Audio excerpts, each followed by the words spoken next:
Welcome to Nittany Nation Game Day.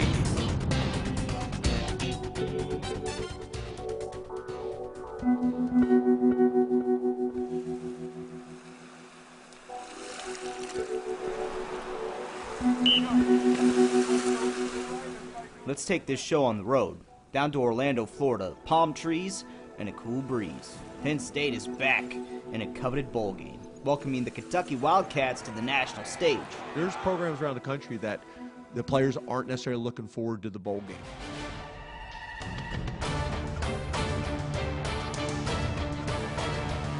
Not here, not now. Kentucky showed the South it's not just a basketball school. You have a Penn State legend in the making, playing one final game. I want to leave a legacy as a winner. And a victory could cap a stretch of winning that hasn't happened since the 80s. We have an opportunity to win 10 games this year. So there's a lot of things that we're still working towards that we want to accomplish. Nittany Nation Big Cat Battle starts right now. Hey, hi, hello, I'm Peter Terpstra, and this is Damon Turbot from our sister station, ABC 27 in Harrisburg, and we are here to bring you Nittany Nation Big Cat Battle. We're in Orlando. How do you like it so far? Well, I can't complain. I feel pretty good. I actually just showered a few minutes ago. But I'm loving it down in Orlando. Obviously, we got the warmer weather, a little bit better than up north, but I'm loving it down here. It's pretty sticky out here so far. It is a little sticky. Before we really get into the meat of things, let's kind of take a look back at the season, give you a quick recap. Penn State finishes 9-3 in the regular season, and they can make it 10-3 with a win in the bowl game, winning their first 4 games, scoring a minimum of 45 points in each. Things were looking up for the Lions. Then they hit Ohio State, Michigan State, back-to-back losses. Big wins then, including Iowa, Wisconsin, and then the last game against Maryland was the cherry on top, leaving the seniors with the win at Beaver Stadium. And you cannot forget about Trace McSorley and his top moments of his career. Jack Washer explains. Trace McSorley has accomplished a lot in his time here at Penn State, and he's done a lot of it here at Beaver Stadium. But as he embarks on his final game, we want to know, what is that one defining moment that really shows what he means to this program and to this university? We start with the 2017 Iowa game. Final play. McSorley across the middle. Touchdown! Jawan Johnson. Penn State wins it. A walk-off touchdown.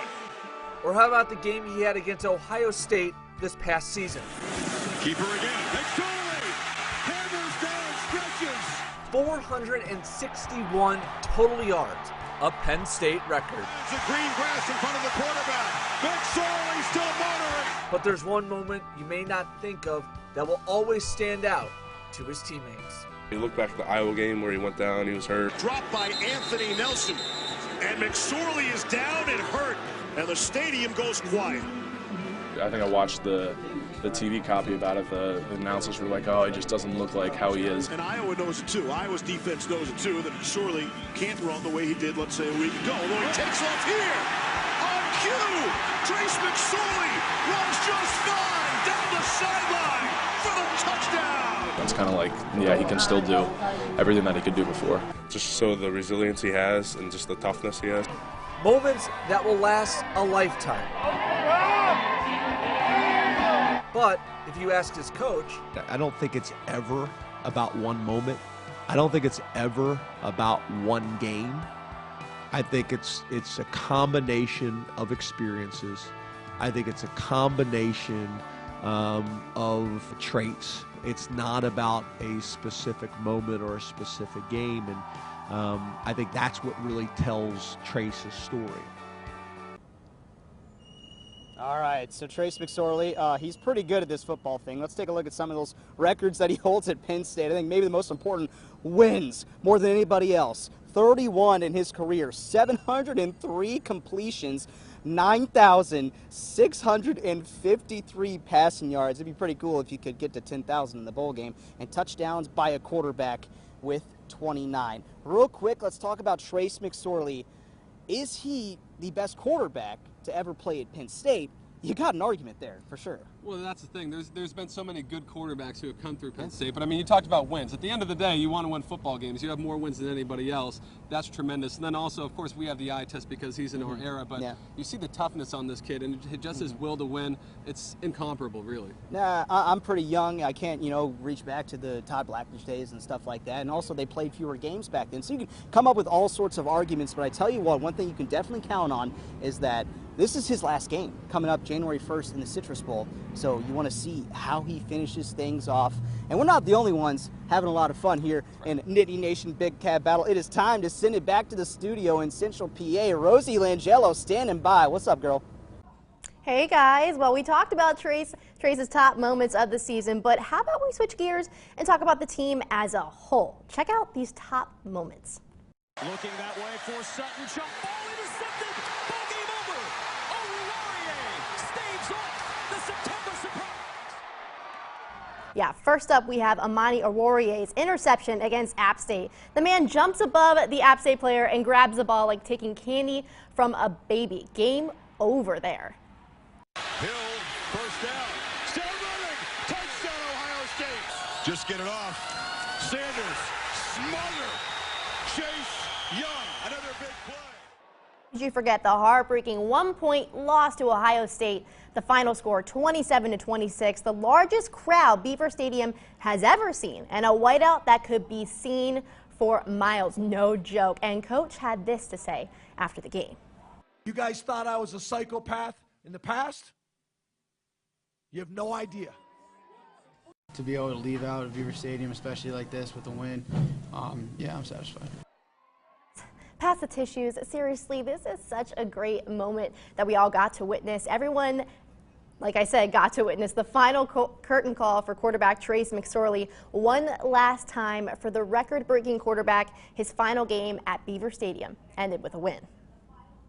So coming up next, we get you caught up with wide receiver Juwan Johnson and his wild ride. But before we go, what would you buy with a $400 gift card to Best Buy? I already have all the PS4 stuff from last year, so I don't have to buy a game Go system. to an Xbox Bowl this year. Yeah, so I might buy myself a new TV or a chair or something. We need a vacuum for my apartment, so maybe they sell those. You're watching Nittany Nation Game Day. I don't know. I'll probably start with some new headphones or something like that. I've had the same headphones since like freshman year, so I could probably replace them, get some nice wireless Beats or something like that. Welcome back. We will bring you some of those answers throughout the show on how Penn State players plan to spend a Best Buy Bowl gift. But we move on to junior wide receiver Juwan Johnson. The Citrus Bowl is the last chance to finish this season on a high note for him. You can't really miss him. On the outside, he's 6'4", 225 pounds, a big body receiver with even bigger expectations entering this season. But it didn't really go according to plan with an injury and a number of drops. But how could you forget that beautiful catch during the Ohio State game? I'm not too honed on my performance, to be honest with you. I think I've been doing that a lot this year, and I think it's not too much of the performance. I think it's much of me just having fun with it, because I feel like when you have fun with it, your performance will show for it. On January 1st, Kentucky's coming in an underdog, so if Kentucky pulls off this massive upset, I think I'm going to have a few comments on Facebook. Still ahead, a Kentucky Wildcats bar less than 50 miles away from Beaver Stadium. How ironic. I'll tell you where exactly next. But again, what about that free money? Actually, I'm going to buy a new Xbox with it, Xbox One X, because I just got my new TV Black Friday for it, so I got to get an Xbox to go with it now, new one. What's the go-to game? Right now I'm playing a lot of Red Dead Redemption 2. You're watching Nittany Nation Game Day. So you may be picking out which local sports bar you want to view the Citrus Bowl in, but in Altoona, Pennsylvania, one can say a majority of fans are Penn State fans, right? But what about the Kentucky fans? Yeah, there's a few of them. Well, less than 50 miles away from Beaver Stadium lies a Kentucky bar. Owner Steve Horton explains his love affair with the Big Blue Nation and the meaning behind his sports bar called Cobras. Kentucky East is what we call it up here. Smack dab in the middle of Altoona for 25 years, a sports bar that's not centered around Penn State. Probably mid-70s or so. Started watching them and liked the way they played and followed them, and then from that day on it's been a love affair with the Big Blue Nation. The Kentucky Wildcat bar named Cobras has a special meaning to owner Steve Horton. My daughter passed away a few years ago. Her name was Brittany Renee Horton. A couple of days after her first birthday, Brittany was misdiagnosed with chickenpox. The next morning, after the diagnosis, I'm not a doctor or anything, but I just said, you know, this isn't chickenpox. it was meningitis. So we rushed her to the next hospital, and it just happened to be too late, and she had passed a couple hours later in that afternoon. Brittany's initials BRH live in the Cobra's name, making the memory of her last forever. Well, my favorite baseball player growing up was Dave Parker, who played for the Pittsburgh Pirates. And in the 70s, his nickname was the Cobra. And the way it's spelled the way it is with the BRH is in memory of my daughter. White, blue, go, Wildcat. Brittany, on her 1 year with us, she was very lovable and laughing all the time, and she had that laugh, and that's how Bella is. You know, Bella is the same way. She's a spitfire, let me tell you. Everything that you own, is everything blue? Yeah. Is your favorite color blue? Yeah. Even though Cobras sits in the heart of Nittany Nation, Horton still gets true Kentucky fans as patrons. From the jump, like, this is a Kentucky bar, so felt at home for that. Not a lot of Kentucky fans up north, that's for sure. And the #1 item on the menu everyone must have? Our hot wings. Wings. Wings by far.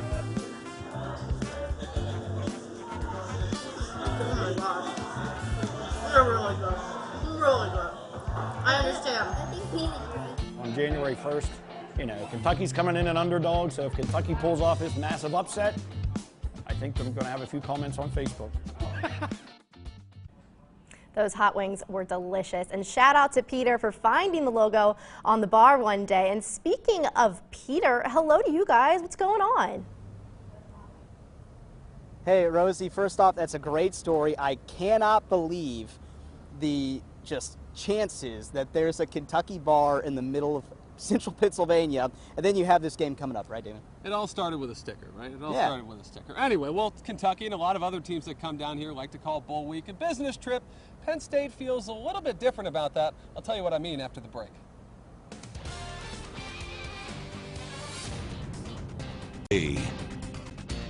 I'm not sure. I don't know.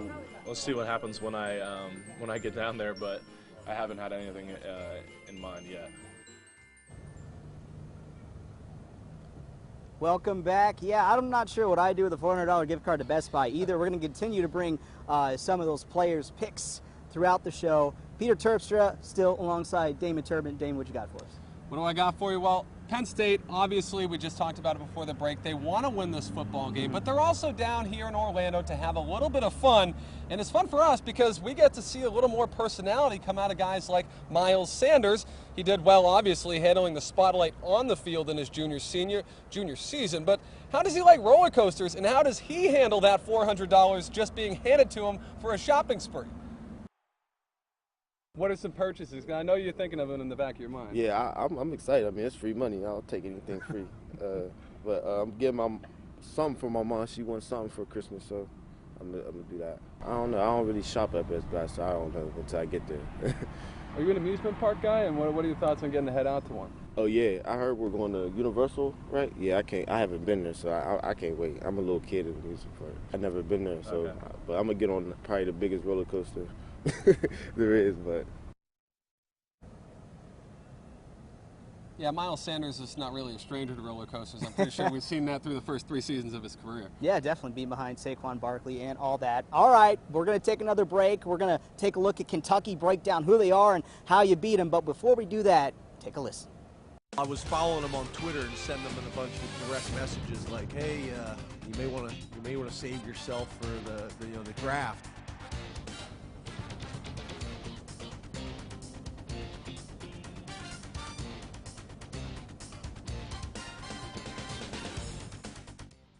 Watching Nittany Nation Game Day.